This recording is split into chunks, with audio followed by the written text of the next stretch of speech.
आज सुबह से आप लोग भिन्न भिन्न विषयों पर चर्चा कर रहे हैं। मुझे भी कहा गया कि मुझे आप लोगों को भी जाना है। मेरी पहली रिक्वेस्ट आप लोगों से ये है, अगर समय मिले तो या समय निकाल करके इस vibrant Gujarat global investor summit की वेबसाइट पर जाकर के एक बार नजर डालिए। ये पूरा इवेंट, उसका स्केल क्या है, और आपको ताज्जुब होगा और गर्व इस बात का होगा कि हिंदुस्तान का एक छोटा सा राज्य ये इतना बड़ा कमाल कर सकता है, ये आपको विश्वास बढ़ा देगा। ये जैसे सेमिनार चल रहा है मित्रों, इस वाइब्रेंट समिट में ऐसे टोटल 123 सेमिनार चल रहे हैं। Can you imagine? यानी विकास से संबंधित सभी पहलुओं को स्पर्श करने का प्रयास। जो लोग विकास की यात्रा में सहभागी होना चाहते हैं, नेतृत्व करना चाहते हैं, कंट्रीब्यूट करना चाहते हैं, उन सबको अवसर भी मिले, मार्गदर्शन भी मिले। आखिरकार सरकार ये क्यों करती है? मान लीजिए हम ये न करते हैं, मैं नहीं मानता कोई नौजवान मुझे पूछता कि मोदी जी आप ये काम क्यों नहीं कर रहे हो। हिंदुस्तान के कई राज्य हैं जहां ये सब चीजें नहीं होती।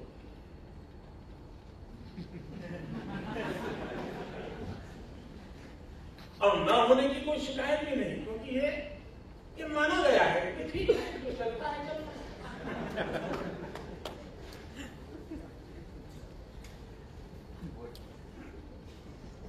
मेरे मन में विचार यह आता है, अगर ये मैं नहीं करता तो कौन करता?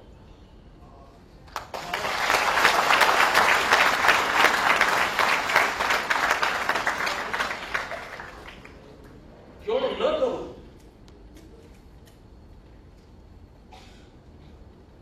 मित्रों, ठहराव ये जिंदगी नहीं है। अगर पानी भी ठहर जाता है तो गंदगी फैल जाता है, और जिंदगी ठहर जाए तो मुसीबत का दौर।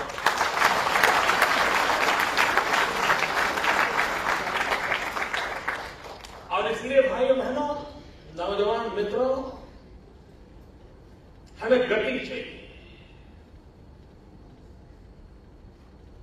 हमें प्रगति चाहिए। हम जहां थे वहां से कुछ आगे बढ़े। हमारी सोच का जो दायरा था उससे हम और खुले और देखें दुनिया को।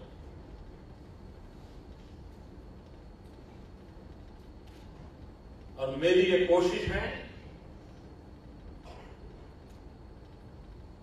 कि नौजवान मित्रों को ये अवसर मिले,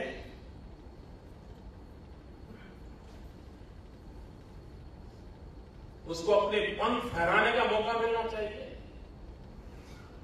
उसे अपने सपनों को साकार करने का अवसर मिलना चाहिए। और इतना ही नहीं मित्रों, जिनको अभी सपने आने बाकी हैं, उनको सपने संजोना भी सिखाना चाहिए।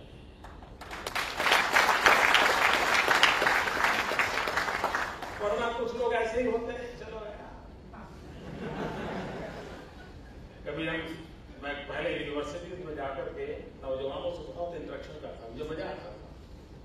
काफी सवाल जवाब करता था, हॉस्टल में चला जाता था, 2-2, 4-4 घंटे उनके साथ बिताता था, पूछता था, बातें करता था। और कभी मैं पूछता था, अच्छा भाई पढ़ाई कर रहे हो, क्या करोगे? नहीं, अभी तो मुझे ग्रेजुएट होना है। तो कहता था इंजीनियर, यार ये तो ठीक है, हो जाओगे। अब इस पाइपलाइन का अगर एंटर हुए तो उधर से छोड़ पर निकलने वाले हैं।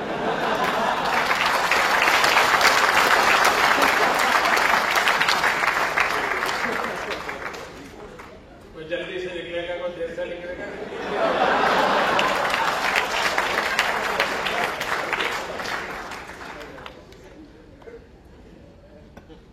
फिर मैं पूछता हूं, कुछ सोचा है? मित्रों, मुझे दुख के साथ कहना है, बहुत कम नौजवान मिलते हैं जिनको पता होता है उसका जीवन किस बात के लिए है, उसको क्या करना है, क्यों करना है, किसके लिए करना है, कब तक करना है, कैसे करना है।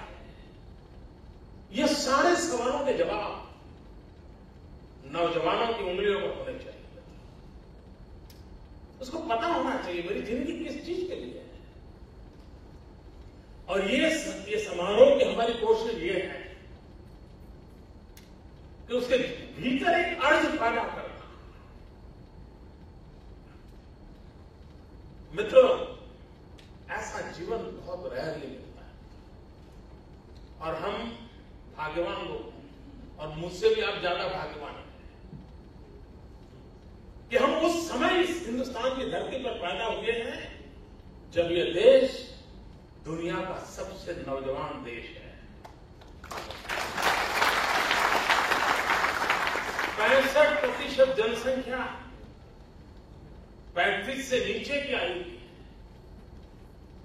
और मित्रों, एक अनुमान ऐसा है 2020 में पूरे हिंदुस्तान की एवरेज आयु 29 होगा। आप कल्पना कर सकते हैं? आप उद्योग व्यापार जुड़े हुए परिवारों से भी हैं, आपका अपना बैकग्राउंड है, आपको दुनिया के किसी देश में जाने का अवसर भी मिला होगा। आप चीन में जाएं, आप यूरोप में जाएं, आप रशिया में जाएं, जापान चले जाएं।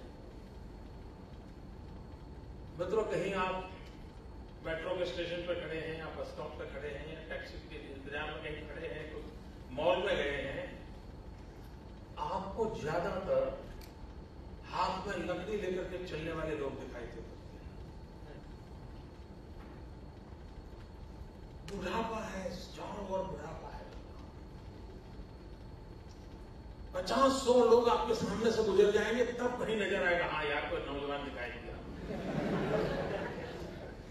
ये पूरे विश्व का हाल है। और हम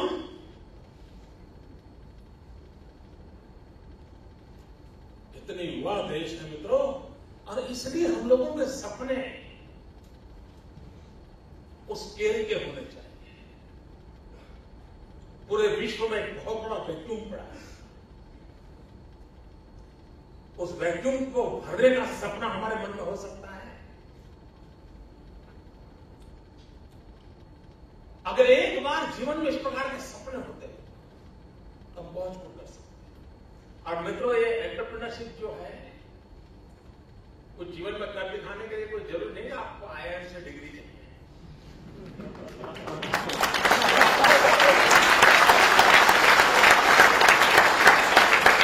आपको MBA से ये मिला, मेरे को उन चीजों की जरूरत किसी और काम के लिए होती है।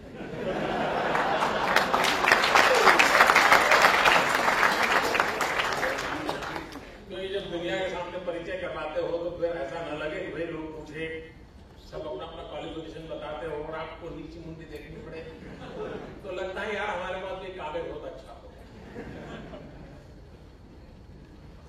मैं तो जिंदगी उस कागज के नौ से सफर नहीं से पूरी नहीं होती।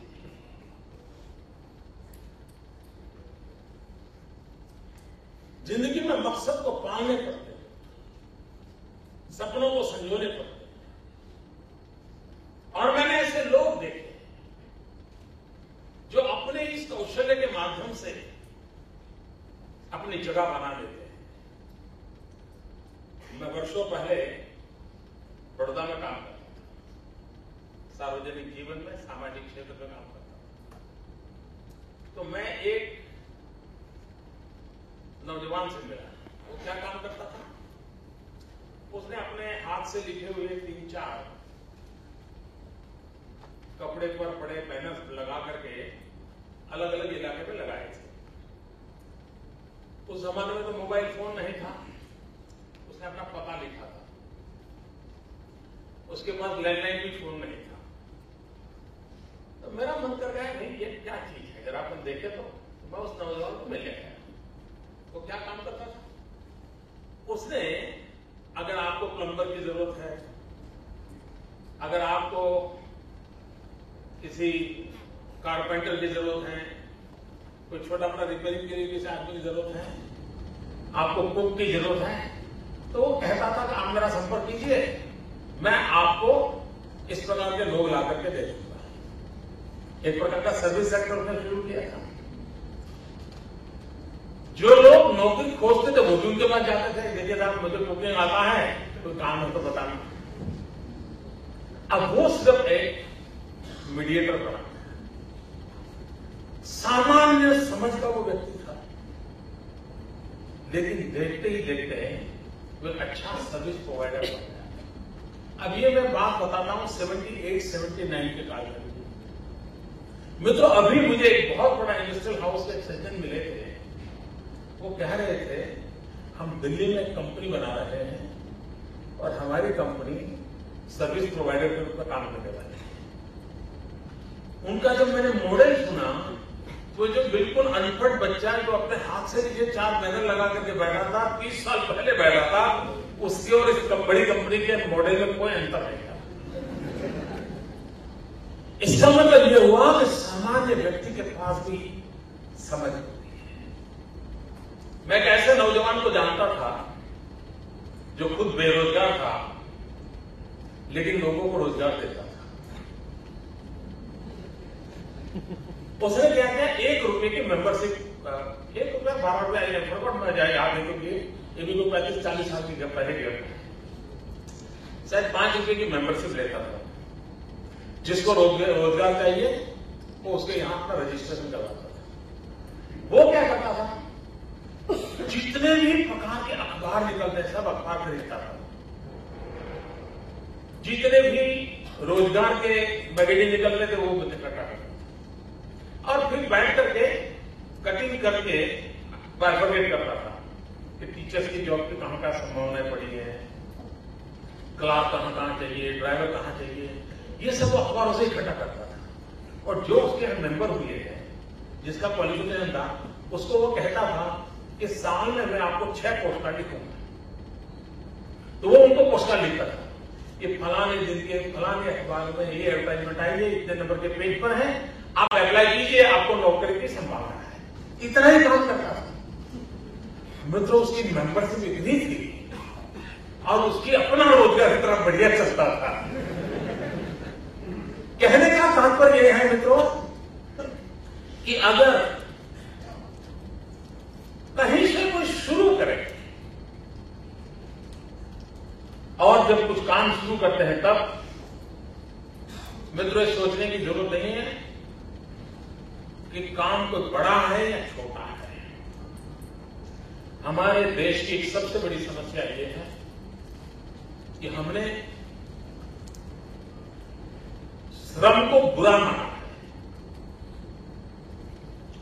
जब तक व्हाइट कॉलर जॉब नहीं है, जब तक व्हाइट कॉलर एक्टिविटी नहीं है, हमें लगता है मैं जिंदगी में कहीं पीछे रह गया।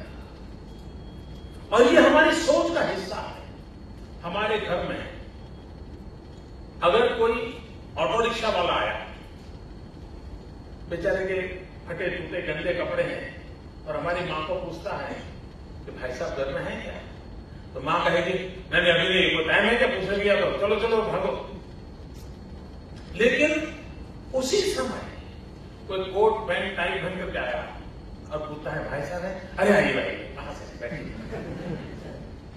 तो ये हमारा देखने का नजरिया है समाज के नाते कि समाज के इस प्रकार के लोग हैं, इस प्रकार के काम को हमें बुरा माना है। और ये हमारी विकास यात्रा की सबसे बड़ी रुकावट है। जब तक हम श्रम एव जयते इस काम का भी गर्व न करेंगे तो तब तक हम स्थितियों को बदल नहीं सकते। मैंने ऐसे कई उद्योग जगत के परिवार के लोगों को देखा है, उन्होंने अपने बच्चों को बड़े लालन पालन से बड़ा किया। स्कूल जाते थे तो दुनिया की महंगी से महंगी कार में उनको छोड़ने जाते थे। बच्चा स्कूल जाता था तो नौकर स्कूल के बाहर पूरा समय बाहर खड़ा रहता था, इतनी उनको ट्रीटमेंट मिलती थी। लेकिन जब वो बच्चा पढ़ाई पूरी की तो उसके माँ बाप ने क्या किया, उनके उद्योग का जो सबसे छोटा काम था वो उसको दिया और कहा जाओ तो चेन्नई जाओ और सामान्य एक वर्कर की तरह वहां जाके काम करो, सीखो। 3 महीना 6 महीना सीखो। अगर फार्मास्यूटिकल कंपनी है तो उसने अपने बेटे को बता दिया कि जाओ तुम सेल्समैन का काम करो, पहले तुम जाकर के दवाइयां बेचो, देखो दुनिया कैसी है। यानी बड़े बड़े परिवार भी अपने बच्चों का अगर सही मोल्डिंग करना है तो बिल्कुल सामान्य काम उससे करवाते हैं, सिखाते हैं, दिखाते हैं और खुद अनुभव करके वो बड़ा करते हैं। अब इसलिए मित्रों, जब तक हम हर कार्य के प्रति गर्व का अनुभव नहीं करते, उसकी प्रतिष्ठा को स्वीकार नहीं करते, तब तक हम मित्रों सफल नहीं हो सकते। एक छोटी सी घटना जो मेरे मन को आज भी छू रही है कि एक एंटरप्रेन्योर क्वालिटी क्या होती है। मैं एक बार ट्रेन से सफर कर रहा था, यह घटना भी 40-45 साल पुरानी है। एक अपाहिज लड़का चल नहीं पाता था, हाथ के बल पे चलता था, वो हमारे ट्रेन के डिब्बे में घुसा और वो बूट पॉलिश करता था। अब बूट पॉलिश करवाना एक बात होती, तो कई लोग करते हैं। इसकी विशेषता ये थी कि उसने रिक्वेस्ट की, बस जूतों को पॉलिश कर दूं क्या।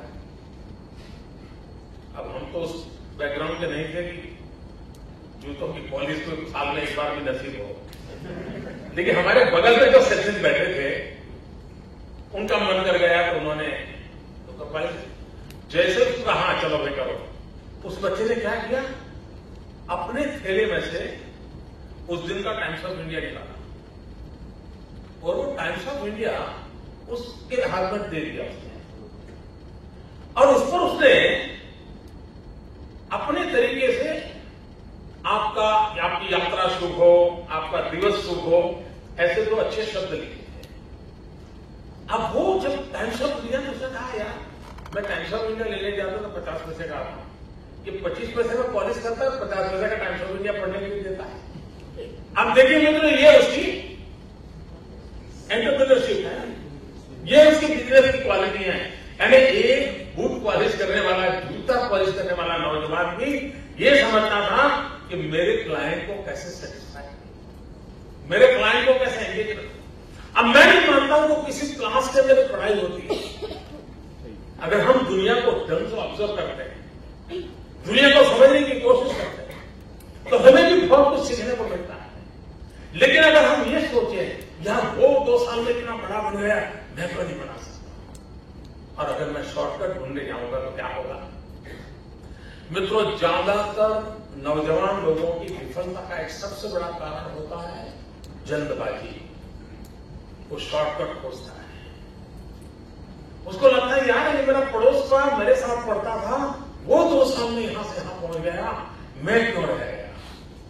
और सारी समस्या का प्रारंभ वहीं से शुरू होता है, वहीं से शुरू हो जाता है। वो कैसे चला गया, मैं कैसे रह गया। और तब मैं खुद को देख ही नहीं पाता हूं, मेरे भीतर नहीं जोड़ता हूं, मेरी संभावनाओं को नहीं देखता हूं, मेरी सामर्थ्य को नहीं जानता हूं। मुझे 24 घंटे वही दिखाई देता है। देखो यार, पहले तो उसके पास साइकिल थी, गाड़ी आ गई। देखो यार, अब तो उसका नौकर आ गए। देखो यार, वो स्कीम के अंदर बहुत बड़ा बंगलो ले रहा है। अरे देखो यार, उसके बंगलो में तो स्विमिंग बार है। यानी उसके दिमाग के अंदर यही चलता रहता है। मित्रों, जिस पल जिंदगी इस प्रकार से कंपैरेटिव बन जाती है,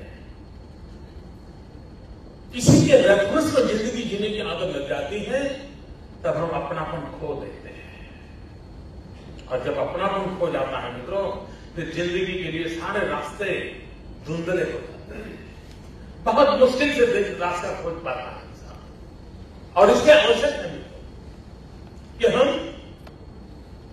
उन सारी समस्याओं से दूर अपने आप को कैसे रखें, अपने व्यक्तित्व की पहचान के लिए बहुत आवश्यक होता है। मित्रों, कभी कभी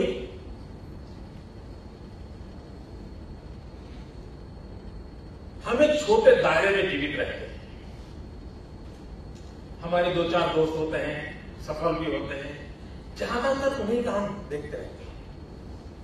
हम कभी अपने दायरे से बाहर नहीं जाते हैं। मैं आप सब नौजवानों को आग्रह करूंगा, आप में से ऑनलाइन की दुनिया से जुड़े होंगे, दुनिया में क्या बदलाव आ रहा है सब जानते होंगे।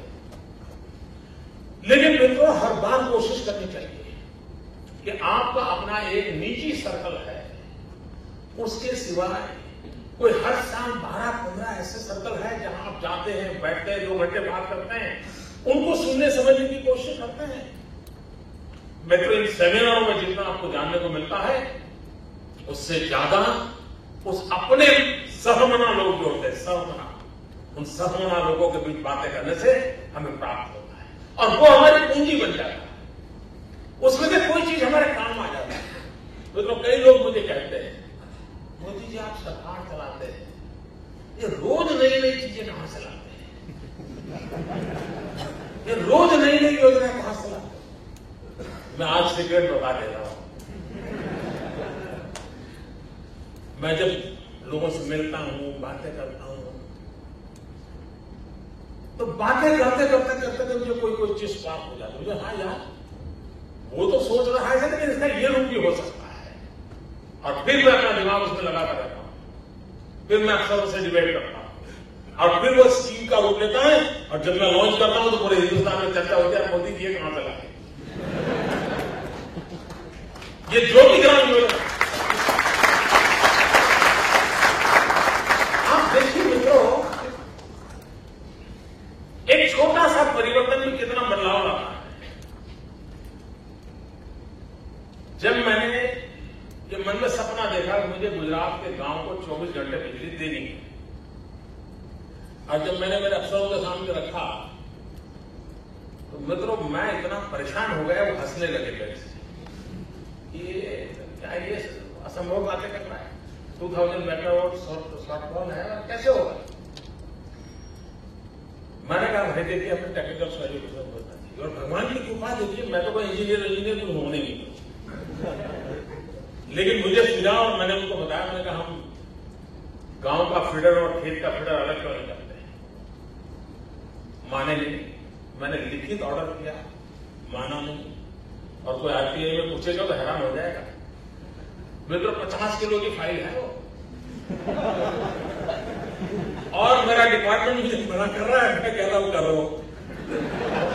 डिपार्टमेंट कहता नहीं हो सकता है कि 2000 मेगावाट शॉर्टफॉल है। मैंने कहा क्यों नहीं हो सकता है, दुनिया बदल गई है जी। फिर भी मित्रों मुझे बताना है, मेरी सरकार ने मेरी बात को नहीं माना, और ये अफसर लोग इतने कुशल होते हैं जी, आपको पता तक न चले वो कैसे ना बोलता है।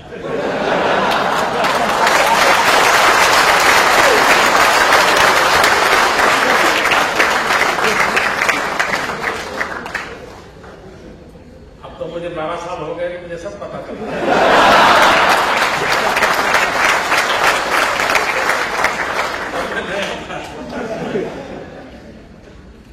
आखिरकार मैंने एक कोऑपरेटिव सोसाइटी को हाथ में लिया। मैंने कहा यार तुम, ये तुम्हारी कोऑपरेटिव सोसाइटी का ये 40-50 गांव में संबंध है, क्या तुम मेरा काम कर सकते हो क्या। तो मैंने उसको समझाया, बोले कितना खर्चा होगा, मैंने कहा 20 करोड़ रुपया खर्चा होगा। बोले अगर सरकार मुझे खर्च करने की परमिशन देती है, या कोऑपरेटिव में कुछ खर्च से ज्यादा खर्च करने की अनुमति नहीं होती, इतना अगर आप करवा देते हो तो मैं रिस्क लेने को तैयार। मैंने सरकार से तो 20 करोड़ रुपया खर्च करने की अनुमति दी। कोऑपरेटिव सोसाइटी के पैसे थे और ऊंझा तहसील में 45 गांवों में मैंने सबसे पहले ज्योति ग्राम का पायलट प्रोजेक्ट किया, सरकार की मर्जी के खिलाफ। और फिर मैंने मेरे अफसरों को कहा, जाइए मुझे मॉनिटरिंग करके दिखाइए डे टू डे क्या होता है। सब वो हैरान हो गए अफसर। पहले से ज्यादा लोग बिल देने लगे, बिजली की खपत बढ़ने लगी। गांव के अंदर महिलाएं इंतजार करके बैठी थी कि बिजली आ जाए तो वॉशिंग मशीन लाएंगे, बिजली आ जाए तो टीवी लाएंगे, बिजली आ जाए तो फ्रिज लाएंगे। तो बहुत बड़ा मार्केट वहां खड़ा हो गया। तो ये सारी चीजों में तो मैं एनालिसिस किया और सब मैंने सरकार के सामने रखा, तो लोगों को लगा हाँ भाई ये तो करने जैसा है। और फिर जो मेरी सरकार के सारे अफसरों ने इस काम को उठा लिया, उन्हीं को क्रेडिट जाती है। शुरू में उनके मन में था सब नहीं हो सकता, और उनका काम है, उनको जो लगता है वो सत्य बताना उनका काम है, उन्होंने बताया मुझे। लेकिन बाद में 1000 दिन के अंदर इतना बड़ा अभियान चलाया मित्रों, आज गुजरात 24 घंटे 3 फेज अनइंटरप्टेड पावर वाला चल गया।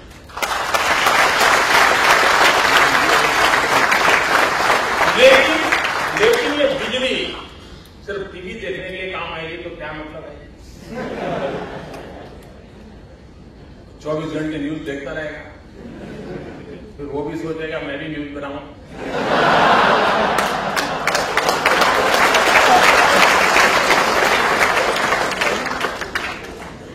लेकिन कुछ लोगों को विचार आया, मुझे सुना है मित्रों, चीजें कैसी बदलती है। गांधीनगर जिले का एक गांव, वे मिर्ची की खेती करते हैं।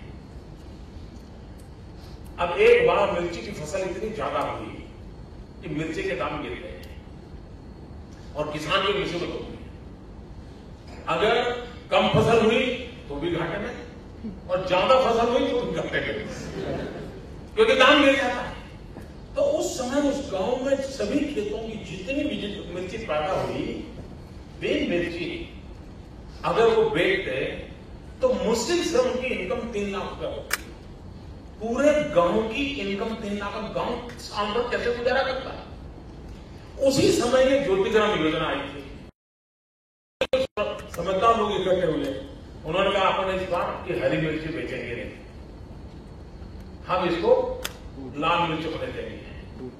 शहर के कुछ लोगों को ऐसा लगता है कि लाल मिर्च पैदा होती है।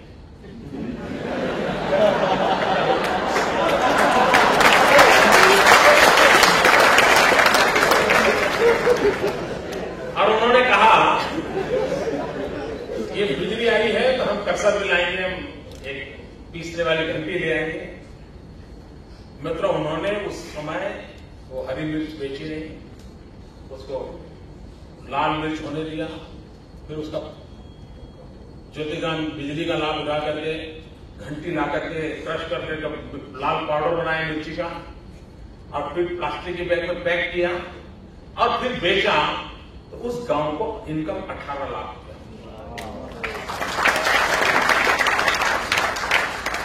अब यही चीज किसी नटी के हाथ में पकड़ा देते तो हो सकता था वो 36 लाख में बिकती। एक्ट्रेस किसी ने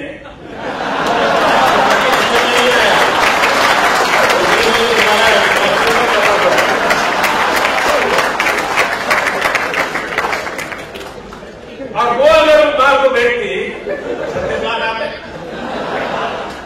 मित्रों, यही एंटरप्रेन्योरशिप है। अपनी चीजों का मार्केट कैसे खड़ा करना, चीजों का समय देखते हुए बदलाव कैसे लाना, यही तो विशेषता हो। और इसलिए अगर हम आंखें खुली रखते हैं, चीजों को समझने की कोशिश करते हैं, और हम छोटे से भी क्षेत्र में वहां के लोगों की रिक्वायरमेंट क्या है, उस रिक्वायरमेंट को पूरा करने की दिशा में प्रयास करें, मित्रों, आपको प्रगति से कोई रोक नहीं सकता है। लेकिन अगर आप अपने दिमाग के सपनों को किसी चौखट में फिट करने की कोशिश करोगे तो आपके सपने सपने ही रह जाएंगे। अगर आप धरती से जुड़ी हुई चीजों के साथ अपने सपनों को जोड़ेंगे तो आप मित्रों, देखिए गुजरात का एनालिसिस करने जैसा है। आप में से अधिकतर नौजवान गुजरात के होंगे। मित्रों, हम एक ऐसा प्रदेश है जिस प्रदेश के पास मिनिमम रॉ मटेरियल है। अब जैसे आयरन ओर, हमारे पास आयरन ओर नहीं है, लेकिन स्टेट का कमाल देखिए, हम सबसे ज्यादा स्टील उत्पादक स्टेट है। और यही कौशल्य की कीमत होती है। हमारे पास कोयला नहीं है, लेकिन सबसे ज्यादा बिजली पैदा करने वाले राज्य हम। मित्रों, मैं हैरान हूं कि कुछ चीजें क्यों हुई नहीं होती। देखिए, Gujarati they are best tourist, but Gujarat was never a tourist destination. अब देखिए कितना बड़ा कॉन्ट्रास्ट है।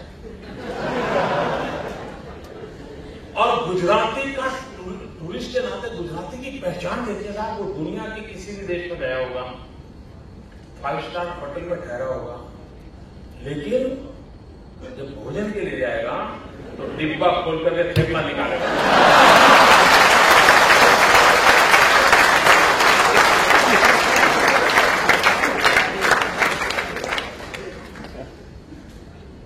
मित्रों, जिस राज्य के टूरिस्ट का ये टेम्परामेंट हो, वो राज्य का टूरिस्ट डेस्टिनेशन नहीं है, तो क्या होगा? मित्रों, इन चीजों को किया जा सकता है और थोड़ा सोचना चाहिए। बस कैसे होता है? मैं यहां कोई गुजरात सरकार की वाहवाही करने के लिए नहीं आया। मैं सिर्फ घटनाओं के माध्यम से आपके अंदर एक नया विश्वास पैदा करना चाहता हूं। मैं आपके विजन को खोलना चाहता हूं, इसलिए मैं कोशिश कर रहा हूं। ये अमिताभ बच्चन, हमारा क्या नाता उससे?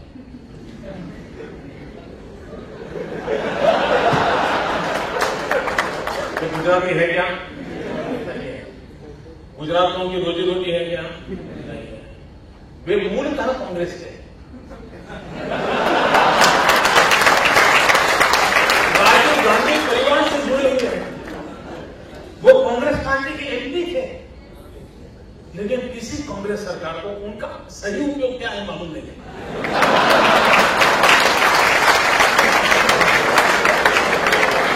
अब यहां एंटरप्रेन्योरशिप शुरू होती है।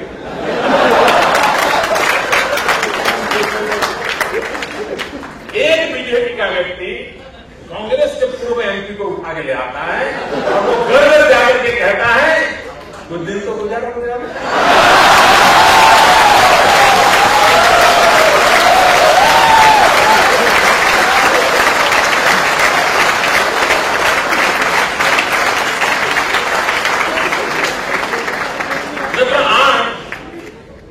अभी भी हमारा रणोत्सव चल रहा है कच्छ में। आपको मौका मिले तो मित्रों, मैं आग्रह करूंगा जरूर जाइए। इस साल नहीं जा सकते तो अगले साल जाइए। मित्रों, ताजमहल, चांदनी रोशनी में ताजमहल देखने की बातें बहुत सुनी होगी, लेकिन मैं दावे से कहता हूं मित्रों, आपने चांदनी रात को कभी सफेद रण कैसा होता है कल्पना तक नहीं की होगी। उस सौंदर्य को देखिए दोस्तों, और मैंने उस चित्र को किया। ये सफेद रण मेरे मुख्यमंत्री बनने के बाद नहीं आया। कच्छ के लोगों को भी मालूम नहीं था कि उनके पास इतना बड़ा विरासत पड़ी हुई। आज मित्रों, करोड़ों रुपयों का बिजनेस ये रण फेस्टिवल के कारण हो रहा है। गरीब से गरीब आदमी को रोजी रोटी मिल रहा है, हैंडीक्राफ्ट बिक रहा है, रिसोर्ट, छोटे मोटे रिसोर्ट शुरू हो गए हैं। लोगों ने अपने घर के अंदर होम स्टे के लिए व्यवस्था कर दी, कमरा बना दिया, वेस्टर्न स्टाइल टॉयलेट बना दिया, चद्दर कैसे बिछाना सीख लिया। और फिर वो कहता है अरे हमारा बाजरे का रोटला खाओ। वो भी कहता है यार ठीक है, हमको एक बार वो बाहर का नहीं खाना, बाजरे की रोटी खाएंगे। बाहर खाना 30 रुपए में मिलता होगा, बाजरे की रोटी का 100 रुपए देता है। मेरा कहने का तात्पर्य है कि हम चीजों को बदल सकते हैं। अब ये सापुतारा तो आपने भी सुना होगा, कभी मन करता है जाने का। जब हमारे अमिताभ बच्चन ने जाके कह दिया गुजरात की आंख का तारा सापुतारा, लोगों को सब लगता है मेरी आंख है। मित्रों, वहां जो मेरा ट्राइबल है, वो ट्राइबल मक्के का जो डोड़ा बोलते हैं गुजराती, वो 10 रुपए में बिकता है उसका। 10 रुपये में कोई खरीद करने वाला नहीं था। जैसे ही वहां ये समर फेस्टिवल हम करने लगे, लाखों लोग आने लगे, टूरिज्म बढ़ने लगा, वो 36 रुपये में अपना वो मक्के का डोडा बेचता। उसको भी समझ आता था, हाँ अब कीमत है। यानी मित्रों देखिए समय कैसे व्यक्ति को बदल रहा है।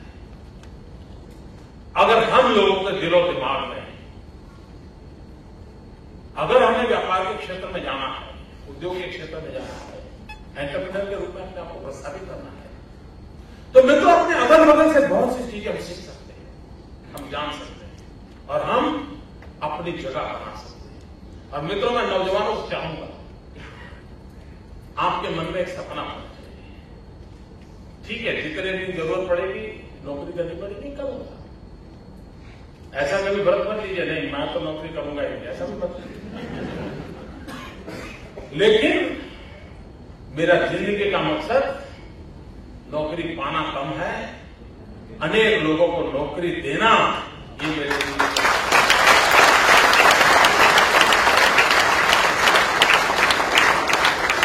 मैं तो ऐसी व्यवस्था, ऐसे काम को खड़ा करूंगा ताकि मैं कईयों की रोजी रोटी देने का कारण मैं बन सकूं।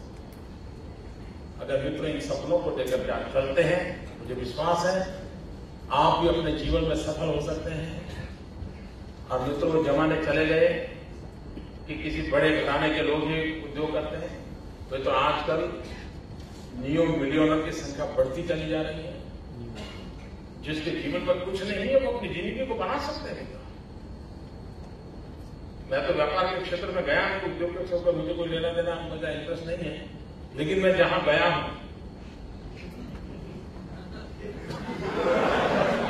ये मेरा फैमिली बिजनेस नहीं है।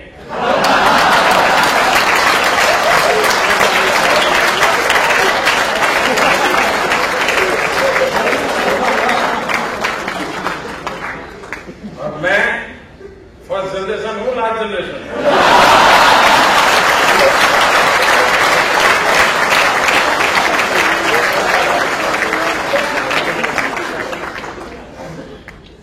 क्या संकट नहीं आया होंगे? क्या कठिनाइयां नहीं आई होगी? क्या लोगों ने निराश नहीं किया होगा? क्या सब कुछ हुआ होगा मित्रों, लेकिन कहो ना खुदा से लंगर उठा दे, हम तोहफा की जीत देखना चाहते हैं।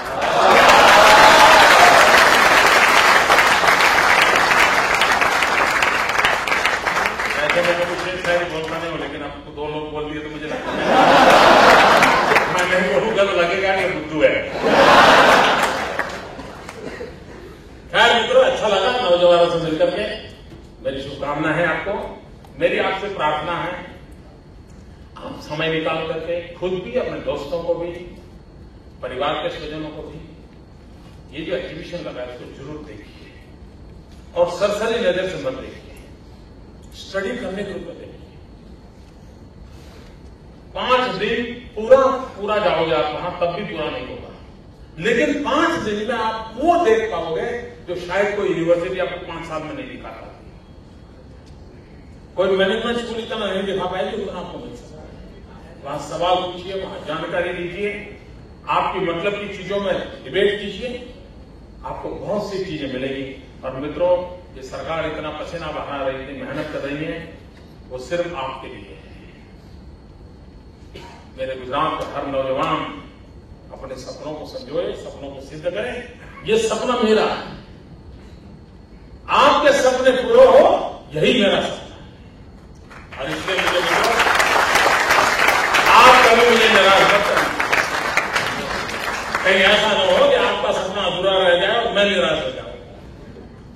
तो आप संकल्प के साथ पूरी मेहनत कीजिए। मित्रों एक कमी मुझे हमेशा महसूस होती है, आप में से तो ऐसे लोग नहीं होंगे तो शायद बताएंगे नहीं। कुछ लोग ऐसे होते हैं उनको इतने सपने आते हैं, कोई हिसाब ही नहीं। सुबह अगर उनको हॉस्पिटैलिटी बिजनेस वाला मिल गया तो दिन भर उसका दिमाग चलता है, यार ये बहुत बड़ा बिजनेस है, ऐसा कर सकते हैं, ऐसा कर सकते हैं, ये कर सकते हैं, वो कर सकते हैं। दूसरे दिन को टेक्सटाइल मिल वाला मिलता है, हाँ यार तो जमाना बदल गया। मित्रों, सफलता की पहली सीढ़ी में बताना चाहता हूं। पहले तो आपके जितने भी सपने हो, उसमें से जितना डिलीट कर सकते हो करते चलो। लोग जोड़ते करते, मैं डिलीट करने के लिए बोल रहा हूं। और कहीं पर फोकस कीजिए, किसी एक जगह पर आकर के रुक जाइए और ये देखिए कि आपका सपना इच्छा में परिवर्तित हुआ है नहीं है। ये आपको जानना होगा कि आपका सपना आपकी इच्छा में परिवर्तित होना चाहिए। और मित्रों, सिर्फ इच्छा से काम नहीं होता है, आपको लगातार साधना करनी पड़ती है और इच्छा को संकल्प में परिवर्तित करना पड़ता है। जब तक सपना इच्छा नहीं बनता है, जब तक इच्छा संकल्प नहीं बनती है और जब तक संकल्प के साथ आपका पसीना नहीं मिलता है मित्रों, तब तक सिद्धि संभव नहीं होती है। और इसलिए मेरा आग्रह है मित्रों, रोज नए सपने देखोगे तो लोग कहेंगे दिन रात सोने वाला इंसान है, इसलिए सपने देखता रहता है। अगर आप इच्छाएं बदलते रहोगे तो लोग कहेंगे यार छोड़ो, वो तो तरंगी आती है, वो तरंग करता रहता है, रोज नए तरंग करता रहता है। और इसलिए मित्रों, सिद्धि वो ही प्राप्त कर सकता है जो इच्छाओं को संकल्प में परिवर्तित करता है, जो संकल्प को परिश्रम का अभिषेक करता है, वो सिद्धि को प्राप्त करता है। आपको भी मेरी शुभकामना है कि आप परिश्रम में कभी भी कोताही न बरसें। जीवन में जितना भी कष्ट उठाना पड़ता है उठा लीजिए मित्रों। कुछ ही समय होता है जब कष्ट उठाना होता है, बाकी तो जिंदगी अपने आप फिर आगे बढ़ती चली जाती है और आप मौत से आगे बढ़ सकते हो। मेरी आप सबको बहुत बहुत शुभकामनाएं। धन्यवाद।